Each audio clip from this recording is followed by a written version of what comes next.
I graduated high school. I went to UNOH for college, played baseball, and got my associate's degree in automotive high performance. And then right after that, I had a job lined up to go work at AccuForce Dynos and Testers, which is now called Afterburners. I was down there building race car shocks and basically just being their all-around guy, whatever they needed done, because I was a young gun, pretty much.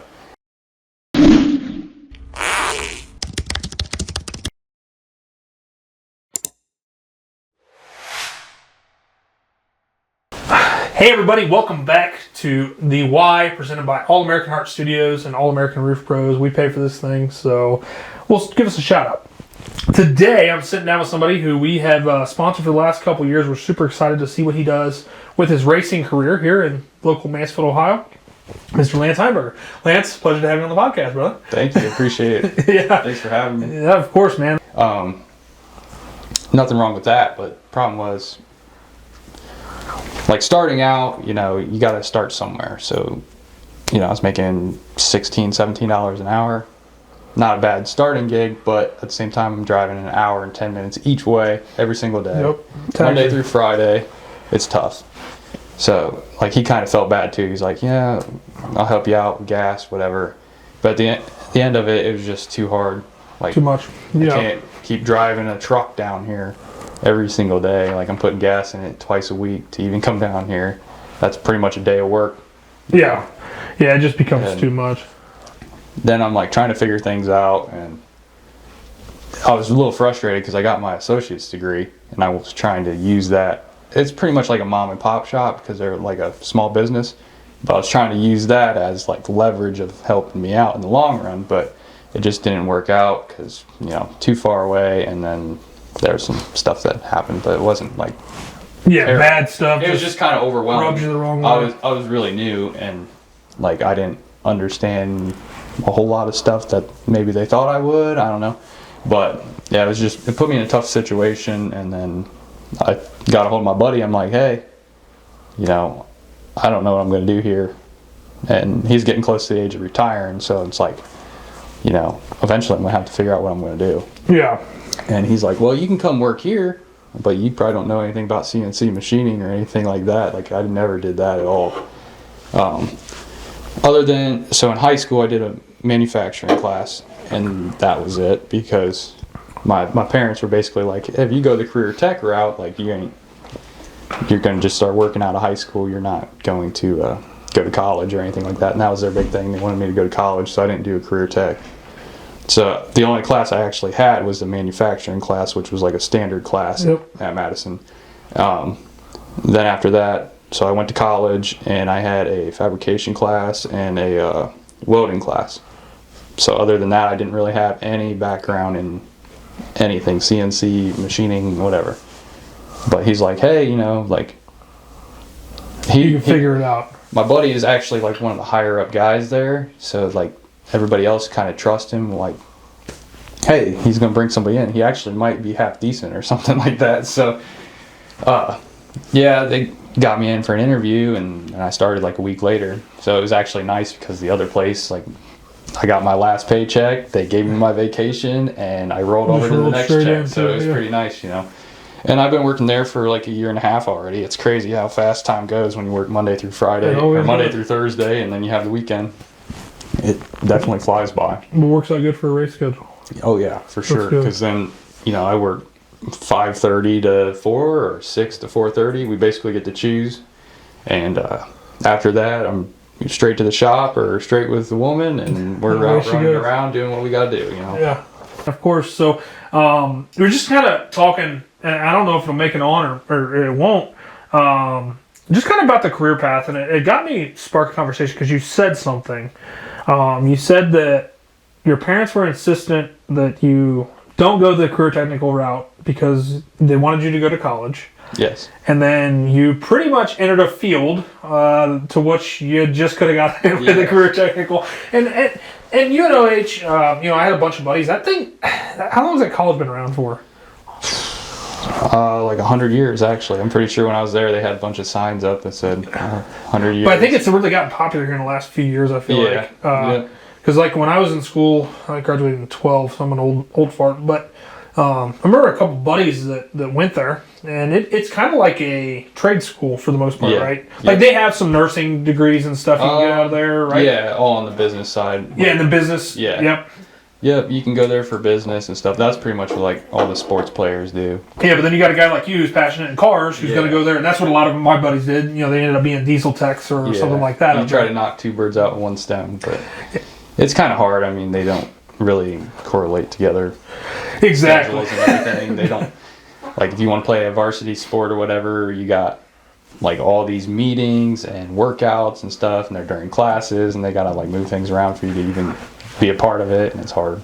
Yeah, so you went up there and played baseball. We kind of talked about your path there, and it's been a hot topic on the podcast. And you're a young buck, 23 years old, and something that I'm pretty passionate about right now because I have a college degree, I have a teaching degree, and you can see I'm not using that. I'm educating people on a daily basis, but nothing I needed a degree for, right? Right. And I think that the way our world is nowadays, and I guess I'm curious about a couple different points of view here. Maybe you have them, maybe you don't. I think our world is at the point in America, particularly, where the trades are the place to go to make the easiest, fastest, most money, really. Right. I mean, and you're seeing and it's not to knock somebody that's going to college. I don't want somebody to give me open heart surgery that went to a technical school or was an HVAC tech the day before, right? Right. But for guys like you and I that are blue collar, it makes more sense to just try to find those routes. Would you agree? Yeah, for sure. I mean, you learned a lot in college, I'm sure. You got that experience. Yeah, definitely. I learned a lot of like the basic knowledge and how to do things. Like I would say I'm more book smart, but like when it comes to the technical side of it, like hands-on and everything, it's basically comes down to experience. That's the hard part that I've come to realization with. So I guess there's a two-pronged question. One, as your opinion, what's your current opinion? And don't take anything that I said on, like, let's talk to a high school senior that's entering now their second semester of their senior year, and maybe they're waffling, man. They don't know which route they want to go. So what's your opinion on that? Like, what would you tell somebody what would you tell Lance 5 years ago? Well, hindsight's always 20/20, man. So it is what it is. But I always had it in my head that going to college, it could definitely work out, and it could all be like all your ducks could be aligned, and you could just go there and everything be perfect, and you get your degree, you got a job lined up, perfect, right? Chances are though, like you spend all this money to go to college, you're there, like half the people they can't even make it a semester because they're too far from home can't afford it. Or they just misbehave because they've never been away or whatever. Get arrested. I don't know. There are plenty of those stories. But there's that, and then like money is a big factor. Who has the money to just say, "Oh, I'm gonna send my kid to college and it's paid for," or whatever? No, that just doesn't really happen. And then basically, like the whole thing about a high school standpoint is you need to understand basically where you're at in life. Do you have any skills? Are you actually like good in school? Are you going to waste your parents' money? Are you going to be paying back on this money? Or your money, exactly. At least with my my side of it is I got my degree. I didn't get a bachelor's degree, but I got some sort of degree, and I was there and I learned stuff. So was it worth my while? Go either way. Yeah, right? It can go either way. Yeah, because I'm sure you would trade the experience, right? Right, yeah. If nothing else. For what I'm doing right now, does it really apply to what I'm doing? No, but some days they're like, oh, hey, I remember that. I learned that, like, that's cool. I already knew how to do that stuff. It's crazy how much stuff overlaps in the world, too. Yeah. But do you think your parents' viewpoint has changed? Like, do you have any younger siblings? Yeah, I have a younger sister. She's actually in the Air Force. Military. Okay. Yeah, so she took she just said, I'm going to go join the Air Force. Well, she's also doing college classes online. Nice. And she graduates from Tiffin this year, actually. What's she going for? Come on, big brother. I couldn't really tell you. I know it's something real smart. She's way smarter than I am. And most of them are. That's fine. Yeah, that's fine. Whatever. My little sister has a teaching degree. She puts it to application every day, So I don't... And once again, I don't want somebody teaching my kids that didn't go to college and learn that stuff. But I think there's a lot of guys like you and I who went to college and really... The hard part for me is that you ask a kid at 19 years old, hey, what do you want to do for the rest of your life? Yeah, but it's just a tough spot because I was just talking to my buddy at work the other day. I'm like, just think, I graduated like 5 years ago. You know, I got facial hair now. Like, I kind of got a thought of what I want to do in life, but like at that point, you don't know. You know, like now I'm to the point where it's pretty much straightforward. I got a path of like I can see my vision, my future vision, what I want to do, and then it was like going to college and playing baseball. Could I go to the MLB? Yeah, I don't know. Maybe, right? Then you get there and you see all these kids that look like Francisco Lindor and can hit a baseball 10 miles, and it's like, hey, I just hit the ball to shortstop. I can't do anything. You know, you ain't gonna play, and it's very. College is definitely more of a humbling experience than anything, because like you go away, you really get. You're not the big dog anymore. You know, you're back to the freshman in high school. Yeah. Okay, now you got to do your laundry. You got to cook for yourself. You got to make sure your housing is straight, because your dorm will get in trouble by the baseball coaches, and you're gonna run. You know. And that's another thing. Like, I never really was like a clean freak or anything like that till I went to college. Like, so it sounds like you got more of the military experience. You just paid for it. Well, your sister got paid. You got paid. You got to pay for it. The thing is, with like how I was raised too, is like my dad was in the Marine Corps, and he's a CO out at Richland Correctional, and so I guess, I mean, I wouldn't say that he's probably not. Yeah, he's like, probably he's not. Pretty much yeah, like, he's straightforward. And I like that because that's kind of how I am. Yeah. You know, like straight to the point. This is what we're doing. This is what time we're doing it. You know, that's just how it is. And going to college, I'm like, all right, these guys, they're just messing around. I'm like, I'm not trying to be a part of all that. You know, they're going to parties every night. Like, that. You got dishes on your bed. Like, are you serious? Like, you ate macaroni 4 days ago. It's still sitting there. Like, I don't want to see that. Yeah, exactly, man. Exactly. I'm over here sweeping the floor. Like, trying to keep your side clean so that way you don't get in trouble. Somebody's mom or something. Like, they leave toothpaste in the sink, and like, it's just. I get it. You know, we're all everybody. Like, all the moms are like, "Oh, you guys are just boys" or whatever. You know. And as grown men, like, yeah. I see where they're coming from, but, you know, at the same time, it's like, just clean up after yourself. It's a hard thing. I mean, even and you probably notice this in the workforce, and our folks around here, not that they're bad people, but they just forget sometimes about it. Right. Well, I mean, it just depends on kind of what it's accountability. You were taught. Yeah, accountability for sure. But, like, sometimes, you know, I can sit a drink right here, and we'll go out here and start talking and doing this and that, and I'll forget about it. And I'll just be sitting there, oh, he left his drink there. He just didn't care. He's a slob, whatever. Yeah. It's just aspect of life, like how you really think it should be, I guess. Exactly, man. And people are raised differently, so it's okay to leave your macaroni on your bed or whatever. Like, one of my favorite spoiled milk and stuff. It's like, come on, man, just get that out of here. One of my favorite sermons I ever heard at church was, are you a believer in Christ? Yeah. Awesome. Love it. Yeah. I just don't go to church. Okay, that's fine. That's fair. Hey, I don't believe you have to go to church to believe. I'm 100% there. And like, I believe in prayer and stuff like that, and I believe there's a God and a Jesus Christ, but like, I don't practice or anything. If I would be religious, it would probably be Christian, because I went to like Bible school and stuff, and I know some of the stuff, but like, I'm not like big into it. There's only one line in the Bible that matters: those who believe in him shall never perish. Right. That is John 3:16. That's the only one that matters. All the rest of it's all hogwash. But as we talk to other people, and as Christ followers, it's our job to at least have conversations and open doors, right? And right. What the message was at church was that, and this relates to what you were saying. You said that people were raised different. Yeah. Well, it's no different than anything we do in life, and it relates back to Christianity really easily for me, but it's exactly what you're saying. I don't know what you went through, so I can't level with you on anything, because I didn't walk your walk. I didn't go through what you went through. So like, even in me having a conversation with you about Christ, it's more or less just saying, hey man, glad you're a believer and super happy, and that's it. You can't force it upon anybody. You can't force your buddy to be like, hey bud, you freaking left a mess over there. Yeah. Can you pick your shit up, please? You know? Right, yeah. No, it's bad. But what you can do, though, I mean, everybody hates tattletales, and I'm not a tattletale.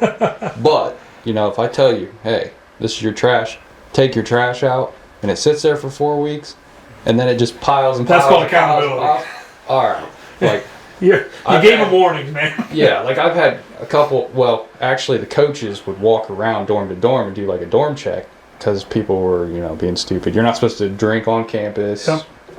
Whatever. We all did it. Anyway. Young kids, man. We all did it. We all threw parties and stuff. But it's just more of, not being ignorant. Like, don't be ignorant to your roommates. Don't be a decent. Don't be loud. Don't be breaking stuff. Don't be obnoxious. And they just do that and don't care because they're at college. They're away. It's a party all the time.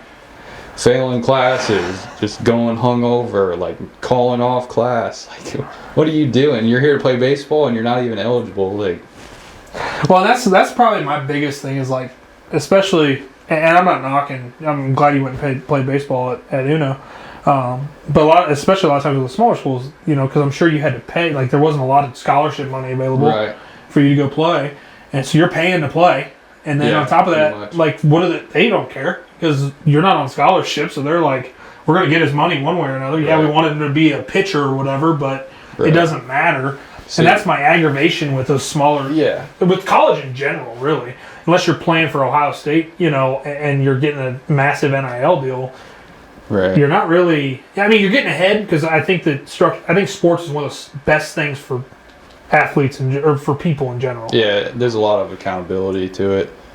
And it sounds like they did a good job up there of not being late to practice and stuff like that. That's just like not being late to work. Like it sets the tone for your future vision in life. Yeah, it sounds like they do a good job with that. But there are some schools, man, where I'm like, you paid how much? And I know Uno is pretty reasonable. But you talk about some of these kids who went to D3 schools where they're paying on private D3 and they're paying freaking $100,000 to go freaking play football. And it's like, dude, is it that? Are you going to the NFL? Yeah, I'm sorry, did Ohio State make you a nonverbal offer? See, I don't get that. Like, I went to school knowing, like, I got a couple more years of sports and it's over. I'm here to enjoy it. Yep. Well, at first, I'm like, all right. In baseball, was I good? I think I was good. I mean, I wasn't fantastic, but I wasn't bad. I was good enough to get a scholarship to go play somewhere. And, like, going into it, everybody is like... Everybody thinks their head is this big. And you go in there, you're like, I'm going to start varsity. I'm going to play. You get there, you don't even know that they have a JV team. I'm sure, like, a lot of people don't know Ohio State football, they have a JV football team. Yeah, you just don't hear about it playing. Don't know about it. They don't know hear about it playing. And that's the funny part. They play like AU and stuff. I'm going to Ohio State. I'm going D1. I'm this big shot. Okay. But how you're not Smith? Jeremiah Smith is one of one. Yeah, You're not exactly. gonna have another one of those for a long time. No, and that's the thing is like I wish that people were schools were more transparent about that stuff with kids. I guess is my thing. They're not because they're there to take your money. That's what they care about. You're right. And the coaches, they're coaches, but they're also babysitters. Like you're the JV coach, you take care of these kids. And that guy's probably it's a development program, is what it is. But half the time, you might have 3 to 5 guys that have a chance. Because those are, I mean, Uno would probably be in that category, much like a JUCO, right? It's called NAIA, which is equivalent to like a Division II, Division III. Okay, but it'd be like in the NAIA, it's the same thing as Shawnee's in, because that's where Cade and my brother went. Yeah. Well, we do play JUCO teams and stuff like that too. Okay, but they'd be in that same because would you have lost if you would have got recruited to go play at Ohio State or something like that? Would you have lost the eligibility to go? Like, would you still have 4 years of eligibility after you left, being NAIA? I don't know. I'm pretty sure it's all on the same. Okay. Like eligibility. Yeah, because I know JUCO. Obviously, you can go play 2 years of JUCO. Yeah. And then you can go play 4 years of free. Right. You watch these guys playing for 8 freaking years in college. Carson Beck's a prime example of that. Yeah. And that's the thing, man. At the end of the day, like that's what I kind of saw through that stuff. It's like I wasn't a great football player. I was a decent football player. At best. I was an okay football player on a really good team. That's probably the best way to put it, right? And like I was getting recruited and I'm like, I know better. Like I saw through that shit. And my head wasn't that big, Well, I actually had talks, Capital University, I don't know if you know a whole lot about them. Yep. Their football program, they hit me up. They're like, hey, we want to have you down. Like we want to do like some practice or whatever with you and kind of see all about you and maybe see if we can offer you or whatever. Well, it's like a Division III school, so I don't think they do scholarships. No, they're gonna hide. They're gonna try to go to their donors and get you some fluffy scholarships outside of that, right? So I had that going for me for football because, like, in football, I played wide receiver, defensive back. I played quarterback, like, for junior varsity or whatever, and then kind of gave that up a little bit. Yeah, I remember watching you play because then, you were playing with Caden for a little bit. Yeah, and then they wanted me to come down and punt for them. I'm like, perfect. Yeah, That's the absolutely. easiest job ever. I can sit on the bench and laugh at you guys or whatever, and you know. Yeah, I got you. Only got to come in for one play and you'll put me on a scholarship. And then I looked into it and figured out that they don't really do a whole lot of scholarship stuff. They do academic stuff, but not athletic. Yeah, they'll find me the academic scholarship. Yeah. They want you for football bad enough. And then I started looking, like I'm just sitting here at dinner after I got the call from them, whatever. I'm looking at their schedule and their recent results, and I'm like, holy moly, they got beat 73-0. Like, how does that even happen? Like, Kaplan did good in a minute. I mean, in high school football, we were definitely not the greatest. I think we won one game when I was on varsity from my sophomore year to senior year. Yeah, and that was my tough. sophomore year. It was tough. I remember. And we played a team. We went out there and we were all like scared, nervous. We never even heard of this team before. And we heard that they were bad. We were just like, we don't want to stink it up worse than they did. Yeah. And then first play of the game, it's at like the 10-yard line or whatever. The ball goes flying over the quarterback's head. We're all laughing, and next thing you know, it's 40-0. Yeah. We won, and they basically gave us all the points. We didn't even really do nothing. So we were just we were bad. Those were some rough days, bad. man. That was some rough football to watch. And then I seen those scores, 73-0, 49-0. It'd be like you're back in high school. I don't want to do that again. You know? Yeah. So I knew baseball was the route that I was going to go. And, well, I was a lot better at baseball than I was at football. And going there, I knew that my chances were better, for sure. And then doing what I wanted to do. Because racing is big for me. It was basically like knocking two birds out with one stone. Yeah, that gets kind of into the next thing I wanted to talk about. Like, so with the racing stuff, like, kind of walk me through how that all, because like my stepdad used to race quarter midgets like back in the 70s. Really? Know? Yeah, so like that was always something. And I'm a big, like, I love drags. I love going up. I live in Norwalk, so I'm right around the corner from Summit. So I'll go watch the drags, and I love even go watch some late model and some sprint car stuff. You know, it's the old dirt tracks. But the problem is, man, all those freaking things are dying. They can't keep the damn things open. Yeah. You know, but kind of walk me through what that looks like. Like, how did that all come about? So I think I was probably like 4 or 5 years old. My grandpa that passed away when I was like 10. He used to take me out to Mansfield when I was like 4 or 5. We'd go watch the asphalt modifieds and super stocks, whatever. They actually had like NASCAR stuff out there too. Oh yeah. So that's when I really got into it. This was at Mansfield Raceway. Yeah, when it was asphalt back in the day. Back in the day, I remember when it was dirt. Yeah, back in the day. Back in my day. Yeah. No, they did. I think my earliest memories were when it was asphalt. Yeah. Well, they were running like the nationwide series out there, so we'd go watch that. You know, it's 5 minutes down the road. Yeah, exactly. And then he took me over to like the neighbors, whatever. They had these nitro RC jump trucks and stuff they did. I'm like, oh, this is cool, you know. And then one day, randomly, I remember my dad taking me out. It was in like Little Kentucky, little hillbilly area, and they're racing go-karts in the backyard, drinking beer. They got their shirts off. I'm like, okay, this is weird, but this is cool, you know. That's the epitome of American racing right there. Drinking beer with your shirt off. Then my dad had a buddy who raced a super stock in like the bigger tracks, like Hilltop. I only really remember going to Hilltop with him. He had an open trailer, so everybody can see the car. Thought that was like the coolest thing. I was like 5 years old. Like, hey, we got a race car on the truck. You know, we're going to the races. Yeah. So we did that for a little bit, and then next thing you know, Dad bought a late model, and it wasn't really a late model, but he went out and raced and didn't do bad, but I got the itch at that point. It was like, you know, every single weekend, whatever, we're going to the races, whether I was in the pits or in the stands with my mom and sister and other friends or whatever who's with us. I was just always into it. Like, I wouldn't even do nothing. It was just, I'm there to watch the cars. I know everybody's name, everybody's number, what they drive. I knew all of it. Like, that was my thing. And like, I'm sure like when you're a little kid, you play with Hot Wheels or whatever. Like, I used to play with the Hot Wheels in the little corner underneath the bush and have a little dirt track and stuff. And that was just one of the things that really fascinated me when I was a little kid. And then we ended up getting quads and stuff just to go ride around, go to West Virginia. So I've always had that, like, you know, Yeah. drive to me. That's what I'd call it, I guess. So Dad raced 2.5, 3 years, and then he blew the engine up, so he kind of had to be done. And it was also at the point of where I was in like 6th grade, to where we're getting ready to play travel baseball. Sports are starting. Yeah, so he had to like kind of sit back and be dad and quit having fun, even though like at one point I was like forced to play the sport. I wanted to go to the racetrack, but I was forced to play, you know. Yeah. And it just grew on me from there. Like baseball, it was fun for sure, but like my heart, I knew where it was at. Always wanted to be on the racetrack. Yeah. So then it said in the notes you started in 14.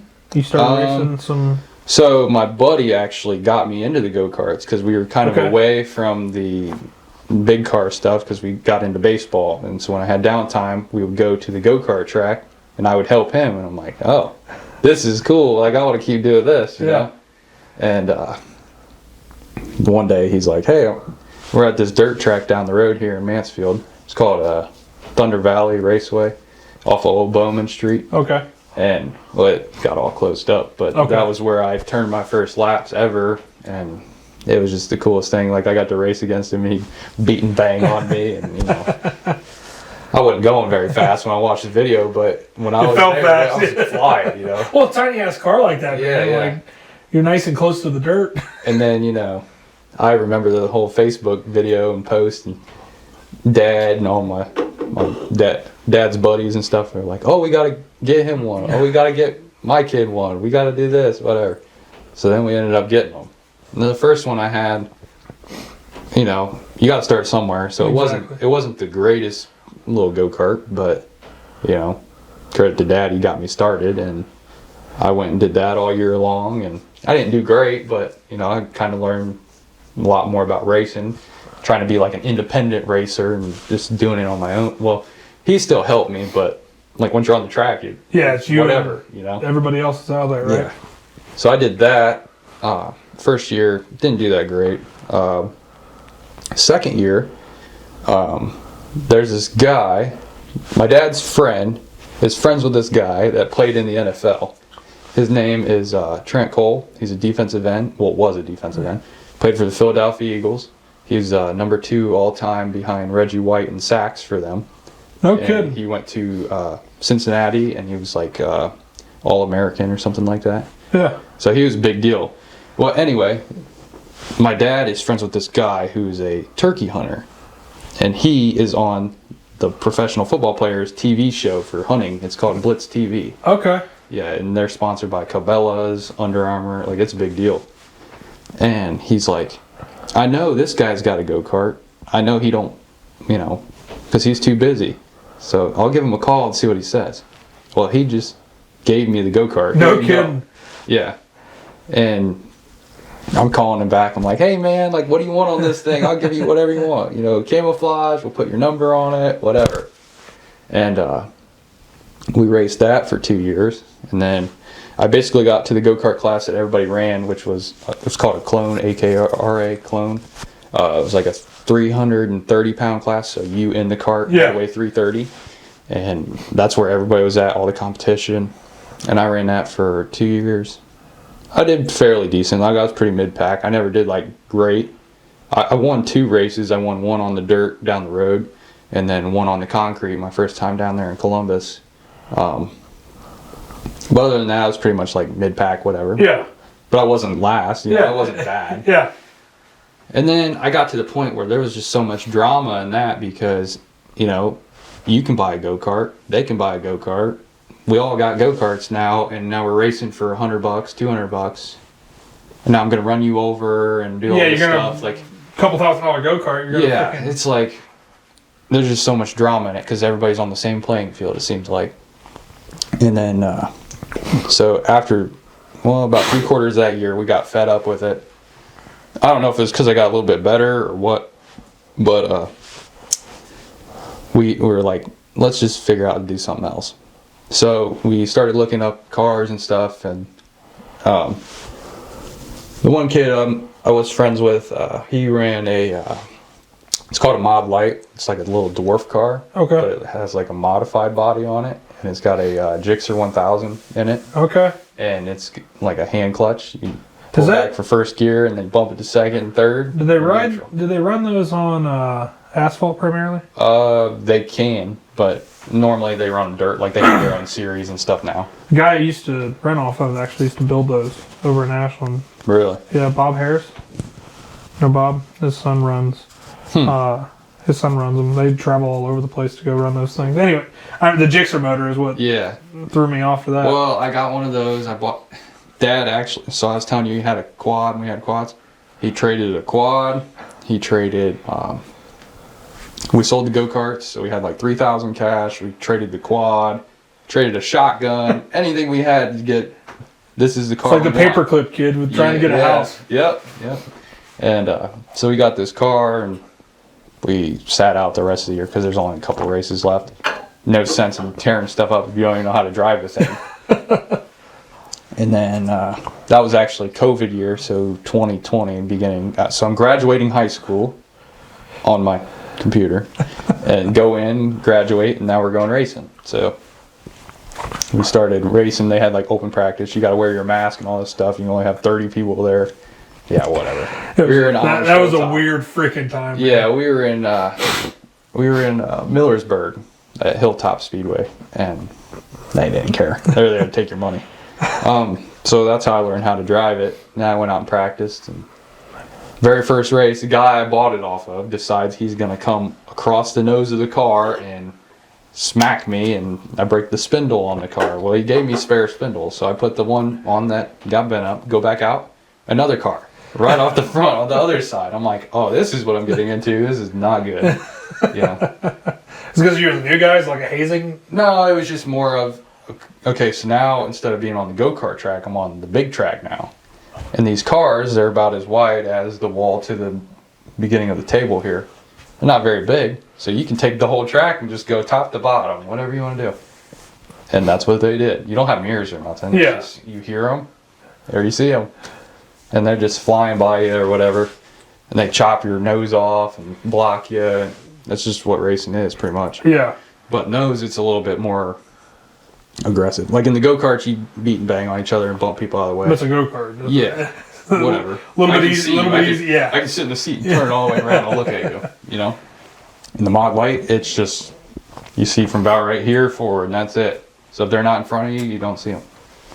And fortunately, I never, like, those things flip because they only weigh like 1,200 pounds. They barrel, and luckily enough, I never had anything real bad happen to me. I got T-boned on the side, and it like destroyed an axle or something like that. Yeah. But nothing like major. Never flipped one of those, thank God. And then, yeah, just racing those. I raced those for like, I think 3 years. So I ran the first car. I had a white body on it. The second year, we had the same body. We just traced new panels out and put a blue body on it, or blue wrap. And then the third year, I took it to a guy who completely built me a body for it, and it was a black car.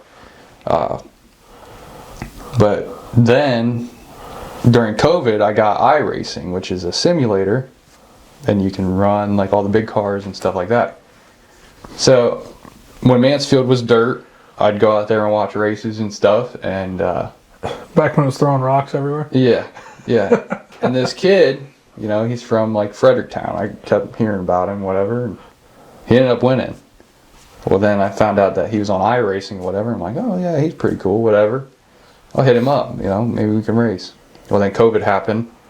He's like, yeah, join my race. I'm like, all right. So all the big sprint car drivers and stuff in the local area were in the simulator running this race, and I'm like, all right, I'm gonna go there and see if I can put a whooping on them or something. Yeah, see what happens, right? Yeah. And so I joined them, and then we kind of all clicked and started racing. Well, here to find out, like, this kid, he's like, hey, you know, keep racing, and I'm racing a sprint car, you know.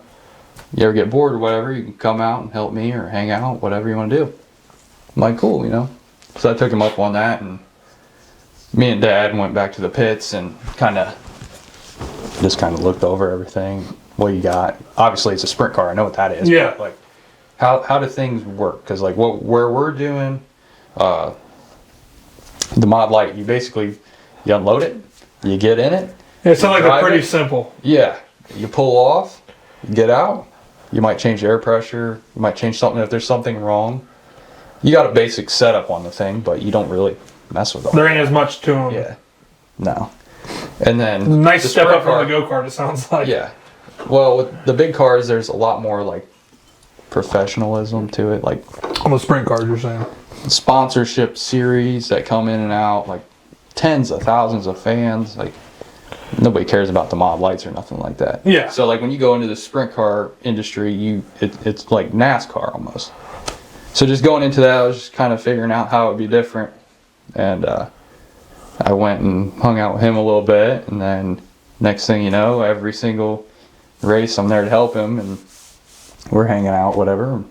We got tired of the Mod Light. I'm like, you know, I got to spend $40,000 on this little car to even win $600. On the Mod Lights. Yeah. Because you got to buy everything pretty much brand new to... Well, they're just...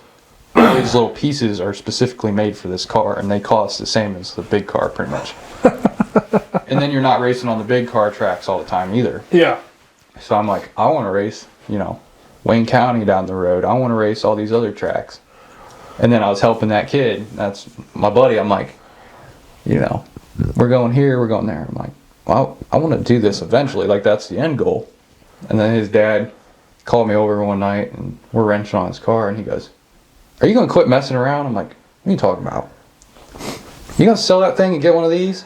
I'm like, well, that'd be nice, but like I don't have the money to do that. He goes, well, you're not going to have the money up front, you know, like sell your car, see if there's anything. You might have to get like a roller chassis, nothing, just keep it simple. Car. And you might have to sit out a race season. You might just have to come help us or come learn. I'm like, okay. I mean, I don't want to do that because I got the itch to race, but I wanted to do that. That was the end goal. I'm like, this is what I want to do. So we ended up buying a car. We sold the car, and people were doubting me too. One guy was in my garage, and he goes, "Yeah, I'll sponsor you." I'm like, okay. Like, I'm not really asking for a whole lot. If you want to help, cool. No, if you get a sprint car, I'll sponsor you. I'm like, okay, dude. Like, he thought I was like not serious about wanting to do it. And he's like, well, I see a sprint car in this garage. I'll sponsor you. I'm like, okay. Well, the next day I had one in the garage. And then he kind of got quiet or whatever. But he still helps me out. Yeah. Like, he's a cool dude. But it's good to have those people that want to fuel your fire. Yeah. Just in general. But yeah, that's kind of how I got a car. And then I was helping my buddy out, and I'm helping him and learning stuff, and he's winning races. And I'm like, man, I can't sit out much longer. I got to get this thing going. So we ended up taking my sponsorship money from the first year to purchase a motor, because that's like the biggest thing in sprint cars. Like, motors range from 20 grand all the way up to 80 grand. How fast you want to go, pretty much. Yeah. And the motors last anywhere from 15 nights to 30 nights. Depends on how good you take care of them, how good the build was. But it could just be, you know, you race it and it just blew up. That's what happens. They do. Now, can you rebuild them after the fact? Yeah, you rebuild them like yearly, and the cost of that can range anywhere from like, I'd say minimum 6,000 to yeah, as much as you want to spend. like, you know, much, yeah. You race and you blow the thing up, like something bad happened, like yeah. piston or something's not right, and that's what it's gonna cost you. But luckily enough, like, you know, you race through the year, the motor's still good. It just needs freshened, like new parts. They put new pistons, new rings in it, do all that stuff to like freshen the motor up. Yeah, you just run the piss out of it, right? Pretty oh much. Yeah, you're wide open the whole all night. the time, pretty much. Yeah, for the most part. But yeah, like, it's 900 horse, so it's like, it's crazy. They have like these little, it's called a high speed. It's like you have a pill. It's mechanical fuel injected. So you have a main pill holder. So instead of having like EFI, electronic fuel injection, you have mechanical, to where it has a pill holder, a high speed, which they run on Indy cars. So it's like a high performance flowing fuel system. And then you have like your barrel valve off the motor, and then you have to fuel it, and then you have pills that allow so much fuel to the engine, so much back to the tank, and that's how you like lean it out and richen it up. You have a little fuel valve, and then you got to push start the thing. So there's a lot to them, but the motor is definitely like the main thing with that. So it took me a minute to get a motor. I got a motor in like April or May of the first year, and we didn't get out till the end of July. Well, I learned I bought this motor, and it didn't have anyone's name on the side of it. It was kind of like, so this guy, like, you can trust him. It wasn't it wasn't no shady. Right. But he bought this motor in a buyout and then told his engine builder, whatever it needs, put it in it.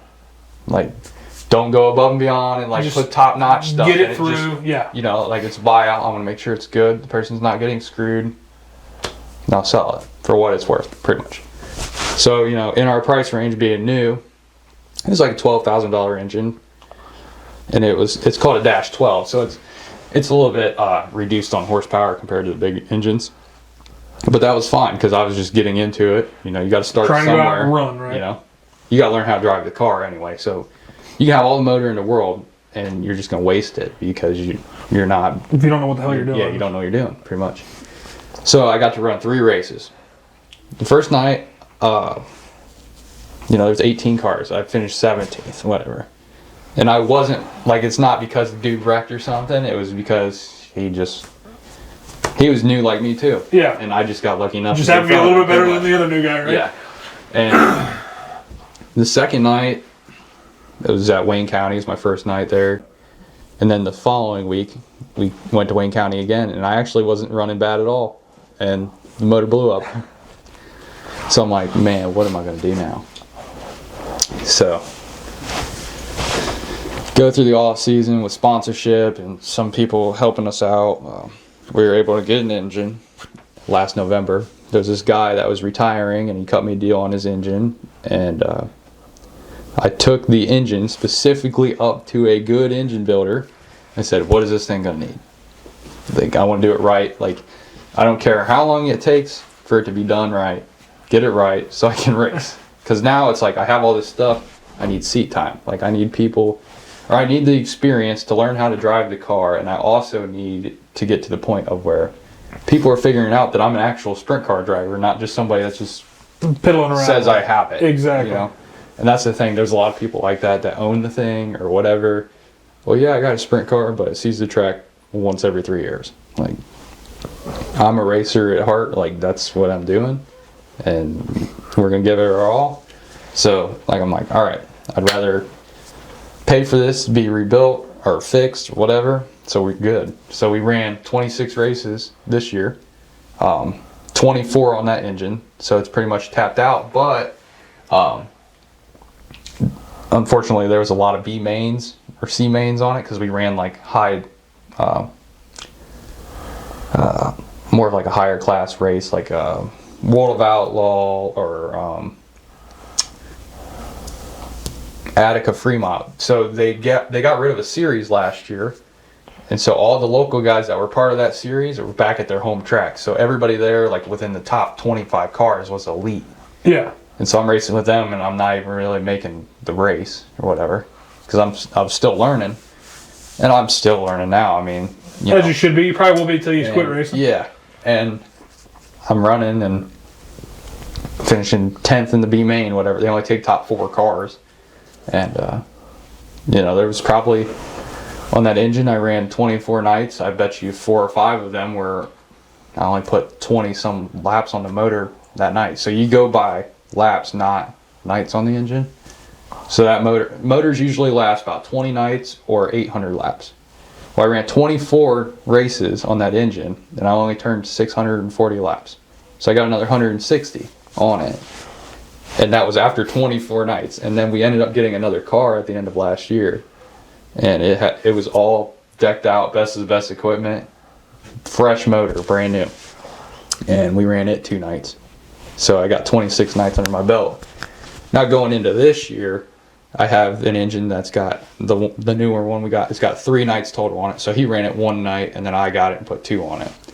So it's got 3 nights on it. It'll probably go another 17 at least, I would say. You know, it's got 140 laps on it and go 800. Yep. So I have that engine, and I have a car that's completely like, it got sandblasted, powder coated. It's getting a body mounted on it. He's putting all the stuff to where I can get it back and put my stuff on it and go race.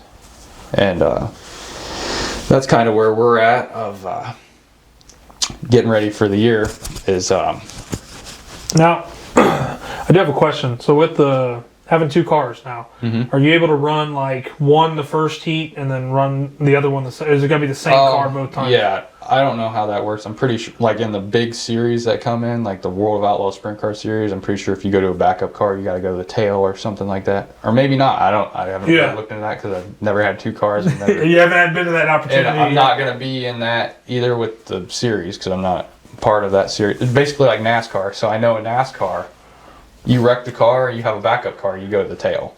Yeah. That's pretty much what it is. But I'm sure if they had something, it would be like that. And if not, then it's just straight up whatever. But with what we got, we can only take 1 car to the track in our trailer. It holds the car, the quad. It's got cabinets in it. It's got a front end, rear end, some wings, shocks, whatever we need. Tires go in the bed of the truck. And that's how we go to the racetrack. Which ain't bad, and it does what it needs to do. Eventually, we'll figure out a way to upgrade and hopefully 2 cars set up. Get a little bit more exposure and maybe pick up like a big time sponsor that's like, you know, come race for me or whatever, and we'll show up with my little suitcase bag and, you know, just get in their car or bring stuff to them that we have. That would be my end goal in racing. That's what I want to do is just, I mean, I like driving for myself because nobody else can tell me what to do. It's like, all right, if I want to race Friday, this is where we're going. I don't have anybody saying this is what it is. Besides Dad, I guess. I mean, he's got a little bit of play into it. But here recently, like we had a night where we went up to the races. We didn't race because he said I wasn't allowed to race. And we went up and bought brand new shocks, and I got those back. And we're watching TV, and I'm like, oh, so-and-so qualified at this position. Do you think we could have beat them tonight or whatever? Oh, yeah, probably. And I'm like, yeah, it sucks the car ain't here. And he's like, well, you couldn't go to the races or whatever. And I'm like, you said I couldn't go. And he's like, I didn't say that. And I'm like, all right, from here on out, you don't make the decisions. You're going with what we're going with, you know. And I got another crew guy that came on board like last June or July. And he's been helping me out a lot, and he's an older guy, so he's kind of like the middle in between me and Dad. So like if he sides with me, like it's pretty much majority rules. Is that Fred? Well, there's Fred, and then there's Cody. Cody's been helping me since like July, and he's like 30, and obviously I'm the young gun, so it's like Fred's probably siding with your dad more than for the most part. And how'd you guys get hooked up with him? With Fred? How'd that all work? I don't really know how that all came about, but all I remember from being a little kid was Dad had the first late model, and we would go over to Freddie's house. That's where it was at. Yep. And Freddie's just always been in the mix, pretty much, which is cool. Yeah, so I've known him since I've probably been like 7 or 8. He's been my uncle for more than he has in 26 years of my life. And I remember back in the day, he had these buses because they used to run late models, and they cut the ass end of them off and put a dovetail on them, and they'd drive the car up into the bus. Oh, yeah? Yeah. I don't remember whatever happened to those. Yeah, I've seen them before. They're pretty cool. Yeah. They have the ramps in the back, and they leave the top on, so it's like an enclosed trailer. Yep. They cut the bottom out, and then they just drive it up in there. Yep. Yeah, he used to run quite a bit when when him and my aunt first got together, but heck, that was in the late 90s. And then I think he pretty much, quit racing at that point. But he's been around racing for a long time. Yeah, he's always been a gearhead, pretty much. So we raced they raced the late model when I was a young kid, and then, like I said, I played travel ball, and I got in the go-karts, and he wasn't in the mix in the go-karts because there ain't much to the go-karts, right? But then I got the Mod Light, and I'm like, and Dad's like, who are we gonna ask to help wrench on this thing. I'm like, oh, I know a guy. I'll call Freddie, see what he says. Yeah. He's like, of course, you know. That's so awesome. He's always been in the mix, and the mod light used to be at our house, and we got a tiny garage. There's no heat, no insulation, nothing like that. And Freddie's like, why don't we just move this to my shop? Well, we didn't really move the mod light to his shop because By that time you had we had enough room in our garage to do it. It was fine. But we ended up selling it. Then we got the sprint car, and it was in our little garage, and I'm like, this is too much. We got to go somewhere else. Bring it on over. He was more than happy to do it. And so that's where my cars are at. Well, cars now, it was just one car. I didn't really tell him that we were going to get another car until it was kind of made.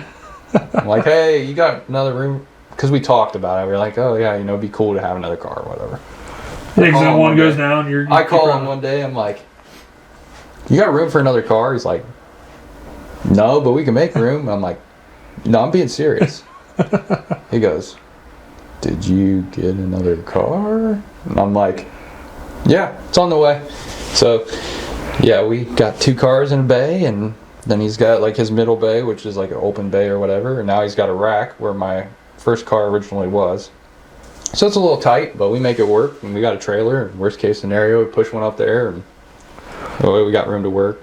So what's the end goal? You kind of hinted around it, like you want to be racing full time? Is that, I mean, are there guys if I had the opportunity sprint to car that. Series that do that stuff? Yeah, like I said, back to like the NASCAR stuff, like there's NASCAR drivers that run full time when they're not full time. Yeah, it's all Tony Stewart does anymore. Yeah, well, Tony Stewart, he don't race anymore. He runs NHRA drag racing stuff now, but he owns Eldora Speedway. Yep, I knew that. And he's got drivers that drive for him. Okay. Well, I think it's just one now. His name's Donnie Schatz. He's like the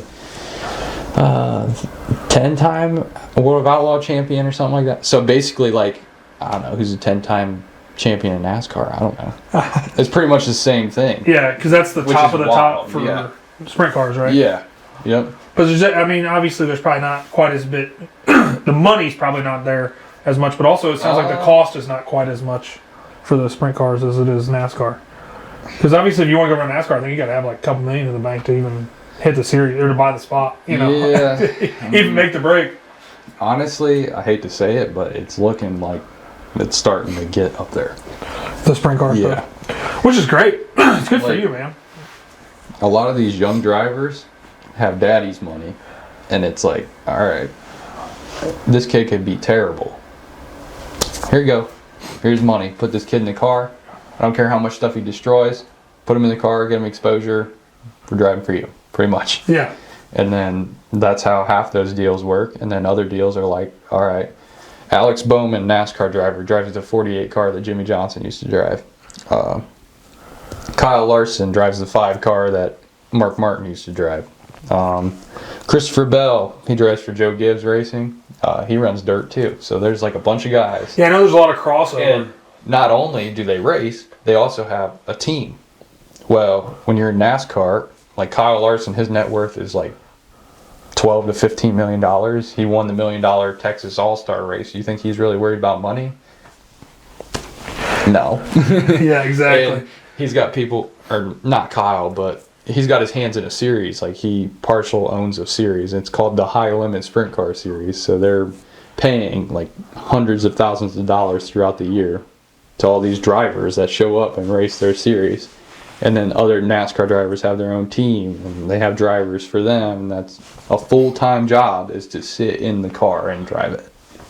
So is the goal, like short term, let's talk about the next 5 years for you in a racing career, like, is it to just kind of get it to the point where you kind of, it sustains itself as a business? That would be nice. I mean, I do like the whole idea of having my own stuff, regardless if the opportunity was ever there to drive for somebody else. If I could bring, like say, bring a car or bring a motor to the team or bring sponsorship or whatever to the team, as long as I'm in the car, right? Like, yeah, you just want to be in the car. Yeah. At the end of the day. And it wouldn't have to be like a paid position for me. Like, I can still work through, as long as I can work through the week and then make my money and come race for you on, you know, Friday, Saturday, Sunday, whatever. Like, that would be a cool deal for me. And I know people that do it for a living. I don't know how they do, but they do. Because the biggest thing is, like, if you want to be a millionaire in racing, you better start off as a billionaire. That's the thing. That's really how it is. It's like owning a boat. You never get ahead on a boat. Right. And it's just like anything else, as a sponsor, you invest in a driver. It's just like the whole NIL deal for college football or whatever the case may be. You can give somebody $1 million and they can just, I don't know, shit the bed or whatever and not be anything in racing. Basically waste your money, or they could be the next Michael Jordan, Jeremiah Smith, or whatever, Like, there's some up-and-coming drivers. There's this guy, he's a little kid, I guess, teenager. His name's Corey Day. They brought him up through the sprint car rankings, and he just started winning everything. Next thing you know, Kyle Larson's like, I think this dude's better than me.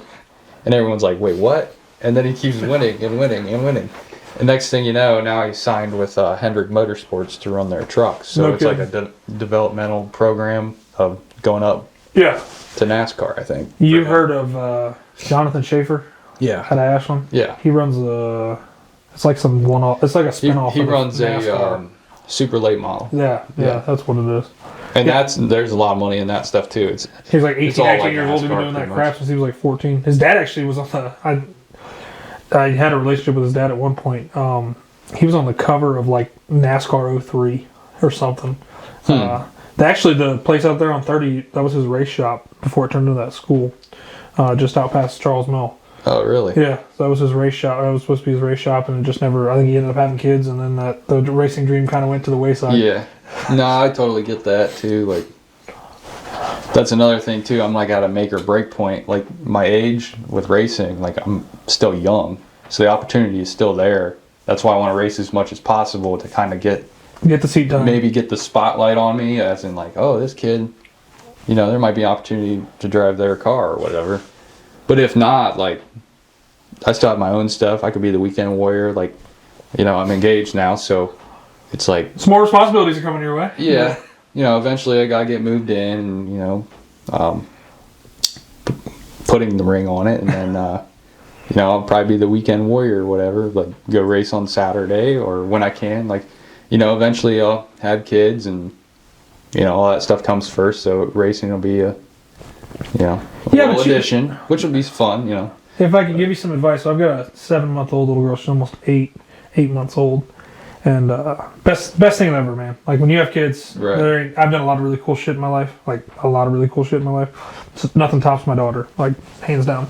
But I will say this. So we just went on a cruise with her. Okay? Mm-hmm. People are like, you're crazy. Literally last week, we were on a cruise with her. And I'll tell you what, it changed things, right? And this is a big realization moment for me, because I'm a go guy. Right. I can't sit still. Like, people are probably amazed I can even have a podcast like this, because I can sit down, but I'm doing something.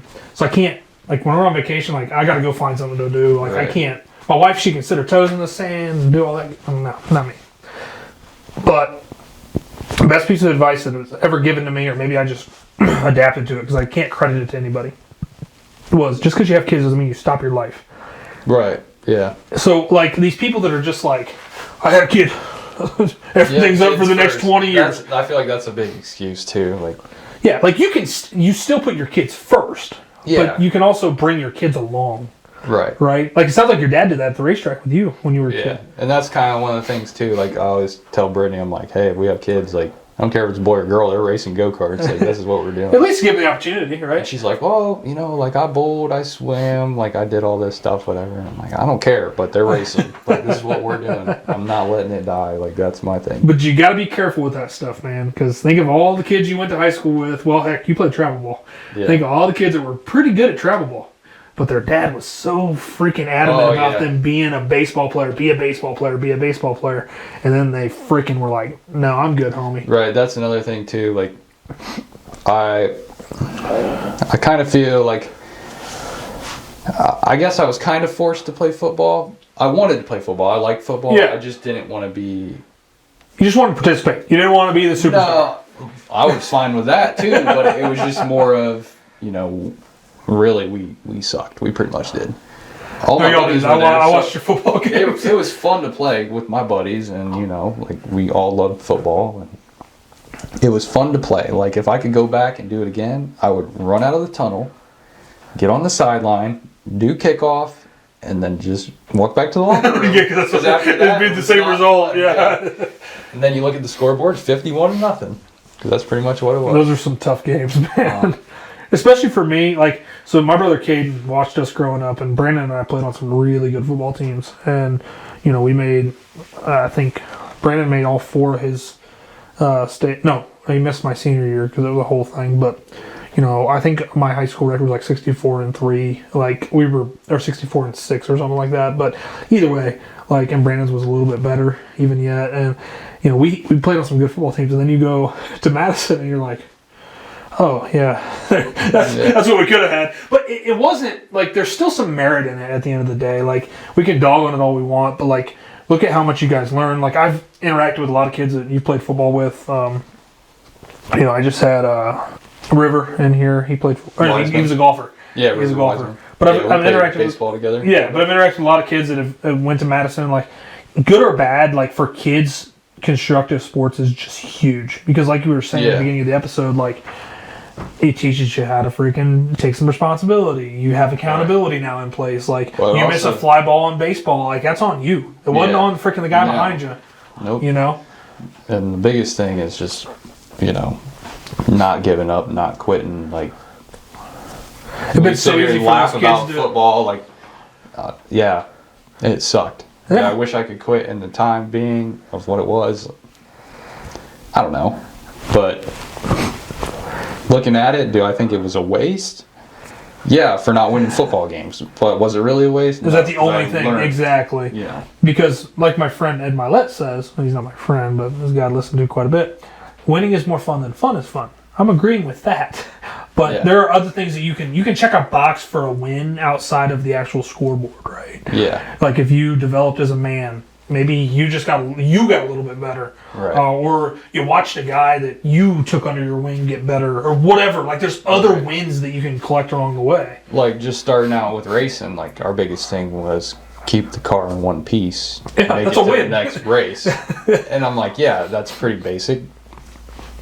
But once you learn how to do that, you're good, right? It's like you see all these really good guys that have hundreds of thousands of dollars and roll up in a semi-toter and all that stuff, and then they go out and they flip her out of the park. And I'm like, they were better than me, but my stuff's in one piece, and I made more money than they did, so that sucks.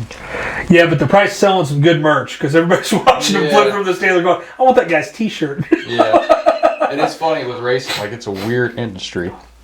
They had this race, it's called Gateway Dirt Nationals. It's a late model race and modified race indoors. It was in the old St. Louis Rams Stadium. Okay. They bring dirt in there, and they put fences in there, and then they race.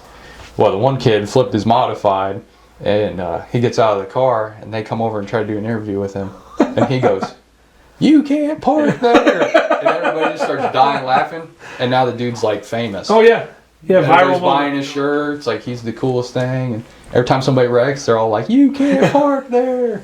So it's pretty cool how like one little thing can turn a local guy into this big shot, which is pretty cool. Like there's always opportunities, but I don't know if you just gotta like go out and be real funny or lucky or what. It's luck. It's right place, right time. Yeah. That's a lot of it, man. But putting in the work, like it's a double-edged sword in life. Like everything that I've been successful with in my life there was some luck involved, but I put the work in to get there. Right. That's the thing too. Like one of the lessons I've learned is like nothing's ever going to be handed to you. Like if you want to race a sprint car, you still got to go work on the thing. Like it's not going to build itself, Well, that's what I was getting ready to say is like there's some merit with the path that you're taking, in my opinion. Like if I was to own a team, I'd want somebody that's done the nitty gritty and been behind the scenes to take over my car. Right. Instead of being a spoiled brat, like, hey, I'm here to drive your car. Yeah, exactly. Like, little tutu on in my, my suitcase or whatever. Like, yeah, there's some merit. There's some merit in that sweat equity that you have, and I think you're doing some good things, man. I think you're putting yourself on the right path to be successful in that field. But it's time. It's time. Yeah. I think John Maxwell says it the best. It takes 7 years to become a expert in anything. Right. But by the time you get to that 7-year mark, you'll realize you know nothing. Yeah. I learn stuff about racing like every single day. It's like, and then it's like trial and error too. So you do one thing and you think it's right, and you have it on the car forever, and then the next week figure out it's wrong. Yeah. It's like, oh, that sucked.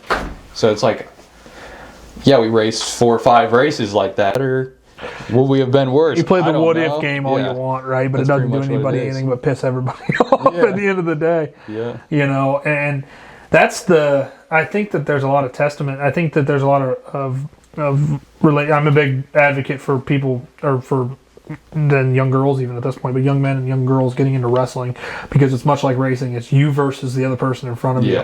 And that's one thing I like too is, you know, I might not have been the best football player or whatever, but like even if I was, like, it's a team sport. Yeah, you could be the best guy on the shittiest team, but what's that mean?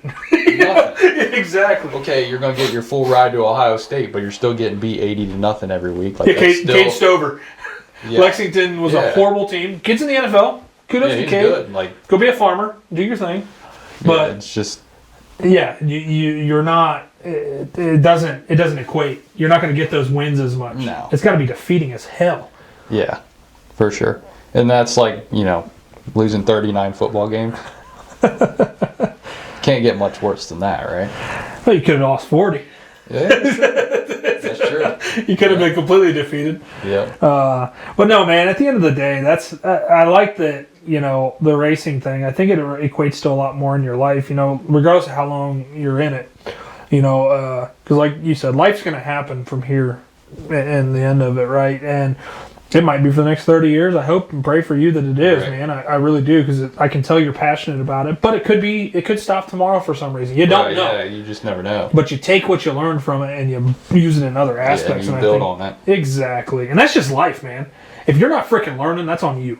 Right. You know? The one thing I've learned is, like, someone's always told me, Rome wasn't built overnight. It wasn't. You're exactly right. So, like, you got to start somewhere. My biggest problem is, like, I see, okay, this kid's just a little bit better than me. Now he's winning. Well, I want to win now, you know? And that's just how it is. That's competitiveness. Yeah, being competitive. You got to be, because if you're not, and you're okay with getting whooped every week, you're in what the do you wrong really sport. gain about that? You don't gain nothing out of that at all. What? So let's, you're wasting your time and money. As we get towards the end here, kind of give me, and I want you to throw it out there. You know, I was kind of harping on you a little bit before the episode started. You know, what's your goals? Give me your big goal this year. And then what do you want to see yourself? And let's talk about this. And I want one of each. So I want a personal goal for this year and a racing goal for this year. And I want a personal goal for 10 years from now. I want Lance from 10 years from now. You know, man. What are you telling that guy that if you don't accomplish this shit, I'm going to be pissed? Give me one for each. Personal goal for this year would be try to get my financials a little bit better. I would like to, you know, pay down some debt, kind of get my life. Like, my life is on track, but I want to push it ahead a little bit. Yeah.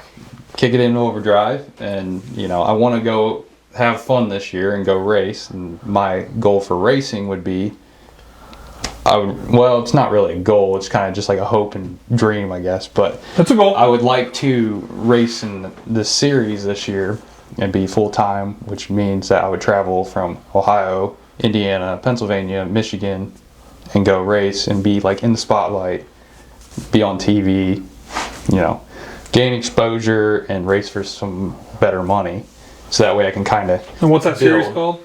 It's called the Fast on Dirt series. Just kind of waiting on some other deals to finalize and figure out where we're at and make the best decision for our team. So we're gonna figure that out. So I guess that would be more of a goal than a. It's a goal. I don't know. It's a goal. You're speaking it in right now. Man. Have some confidence. Say that shit with your chest. Yeah, another thing would be, you know, this past year, my best finish was 6th place. We went up and raced at a track in Butler, Michigan, and I qualified 10th there in the race. I started like 10th, drove up to 5th, was getting ready to pass 4th. Like, so I'm getting ready to fight for a chance at winning this thing. Yeah. And they threw a yellow flag with like 2 laps to go. So what happens under yellow is, like, your tires cool down, unless you're like from experience, like you got to keep your tires warm. Well, I was trying to keep them warm, but it must have sealed over or whatever. Go into the corner, car spins out. So I go to the tail. 2 laps to go. So that would have been my best finish on the year. And you at fall least back top- to 6th off of that? So I was running 6. I ended up finishing like 14th. Okay. But I was running in the top 5. My best finish this year was 6th. Okay. So definitely the goal for the year is to get in the top 5. I want to do a little bit better, whether I'm racing in a series or if I'm racing points for a track. This year I finished 9th in points at Wayne County Speedway. If I'm running points there, because that's the other option. If I'm going to run the series, I'll run the series and then run locally in between when they're not running. But if not, then I'm going to run full time for points, and I would like to build off of last year and probably get close to top 5 in that. So top 5 in points, and then top 5 in races. If not, try to win. I mean, you know, a win is always the goal. That's the goal from day one. But you got to come to realization like everybody else is good. And you got to fight your way there. Yeah, you got to build off of it. Yeah. Like I said, Rome wasn't built overnight. You know, if it was, it probably wouldn't still be around. Yeah, probably. If they built it like they built roads around here, there wouldn't be any left for us to go see. Yeah. So let me sharpen that. So financially, this year you want to get your financials sharpened a little bit. Just make that look a little bit better. Sounds like be more disciplined with your money.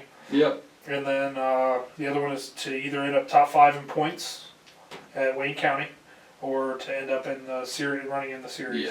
That's you're talking about. So 10 years from now, looking back at Lance. So you're 23 now. Looking back at Lance at so I'll 33. be 33. Yep, you'll be 3 years older than I am right now. So hopefully, well, I did the math before I figured out like all my debt stuff. So on a personal aspect, I'd like to, you know, have maybe not dream home, but A nice have my starter wife, home. Yeah. kids, I don't know. Lay the foundation there, you know. And be set. Hopefully I'm out of debt by then, because that's where it should be. That's like the deadline of everything should be paid off. So Get debt free by then. that would be sweet. Racing goal. My goal, I don't think it can't be an expectation, because It's a goal, man. Put it on the The- board. the end Speaking goal- of the universe. the end goal for racing would be to drive for somebody else, at least full time. That would be sweet. Whether I'm supplying with, you know, sponsors backing me to come to a ride, or okay, I got a car, I got this, I got that, I can bring this to the team, whatever we got to do. That would be the end goal, is to drive for somebody else, to get it out of, like, so my parent or my dad helps me out for the most part, but a lot of it's on me. So to get it out of like that situation to where it's in somebody else's hands and I can just show up and drive, that would be the end goal. I mean, I don't mind working on stuff. It's just the finances of stuff. Like I can, you know, go race and we might be able to buy a tire or whatever the case may be. I would like to just show up and hopefully like I'm good enough to where it don't matter. Go get a tire, bolt that thing on. Like, let's go do this. We're gonna go out and win and not care. Like, Yeah. that would be fun. Or just fighting for a series championship, or my end goal, like in racing, like the top goal would be to run in the top series, which would be the World Outlaws, which is like equivalent to NASCAR. And do Now, that if somebody- full time. Yeah, if somebody gave me the opportunity to run NASCAR, would I do it? Yeah, because of the spotlight and the fame and the money. And you're just like top dog at that point. Like, That's what everybody talks about. yeah, everybody knows what NASCAR is. Not everybody knows what sprint car racing is. Yeah. Even though they're on like the same playing field, like you just got to be into racing to really understand what it is. But my heart's in dirt track racing and sprint car world, and that's what I want to do for sure. Like that's the end goal. I've also thrown around the idea of like trying to figure out how to get into the business side of it. Like just in case it didn't work out, I'd still be in the To industry. be involved, yeah. Yeah. I don't know if that would be selling parts or making parts.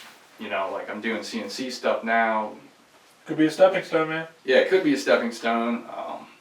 I don't know if that's I just don't know like the route to go or what to even think about because I'm at that point where it's all kind of blurry.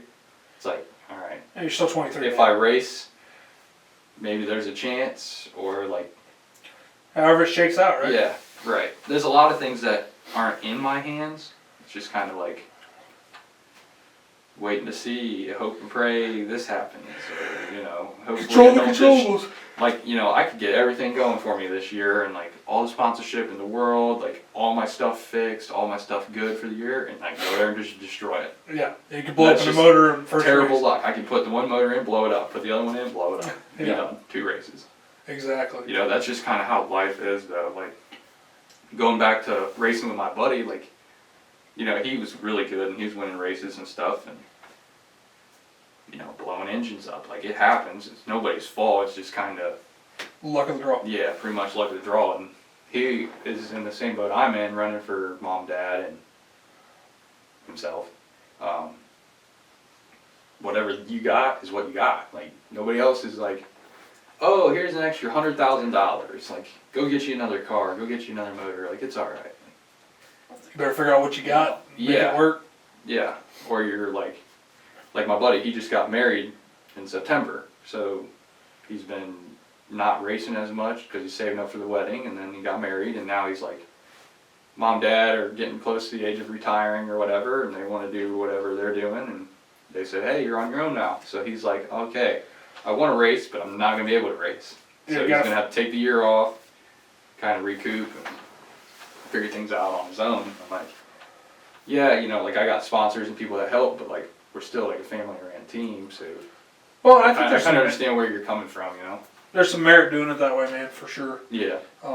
In my opinion. Well, it's been a really good conversation, Lance. I appreciate you for coming in. And as we wrap the episode up, you know, I kind of like to give a recap just to make sure that people can go and get some tidbits. I think that this is a good podcast for young people and people that are maybe waffling. Maybe they're just trying to figure out what they got going on in life and maybe think that they're behind because honestly you're not. You're running your race and you're racing your race. Not Pretty much. to create a pun inside of the episode, but you know, it's some good stuff, man. There's some good nuggets in there, and I appreciate you for sharing your story and racing, and I think there's some definite value there.